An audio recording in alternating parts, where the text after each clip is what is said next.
Hello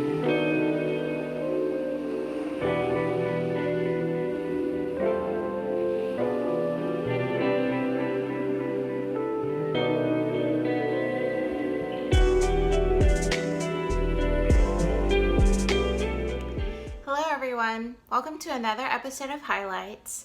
Today we're going to be looking at an Ijebu Bell from the Yoruba culture, and we're going to be talking about Things Fall Apart by Chinua Achebe. So this is the Ijebu Bell that we have in our collection. It's from the Yoruba culture, who hail from the countries of Benin and Nigeria. It's 18th century bronze, and basically the people of this culture have a strong casting tradition that includes bells in the form of human faces.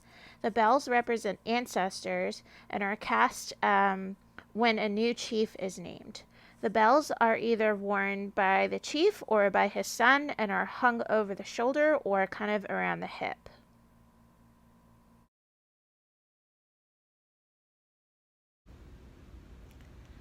So the book that I want to talk about today is Things Fell Apart by Chinua Achebe.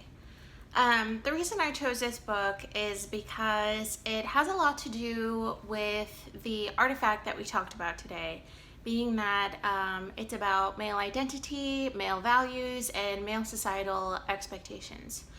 And that's everything that the main character, Okonkwo, kind of experiences in this story that spans his lifetime.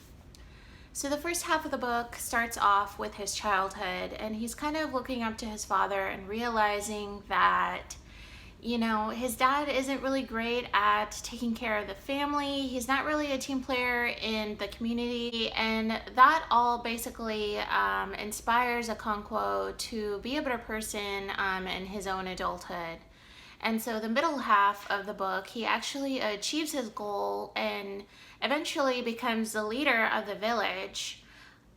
Fortunately, that sort of all ends up going to his head, and he turns into a sour person and actually ends up committing a crime and getting exiled from the village.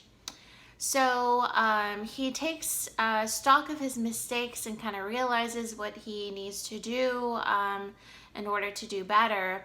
But unfortunately, again, by the time he comes back to his community, a lot has changed, and Christians have come into the village and begun converting everyone, and he sees his culture being lost before his eyes, and as the title of the book suggests, things fall apart. This is a book that I actually read when I was in high school, but given that was well over a decade ago, I thought this was actually the perfect opportunity to now take the time to reread it, which is something that I enjoy doing because I feel like, as you get older and experience more of life, you can come back to these stories and they hold bits of information that you might not have noticed in the first run through. So yes, this book is considered a classic, and I hope that you take a look at it and we can talk about it together. I think that's all that I have, so I hope you have a good weekend, and thanks for watching. Bye.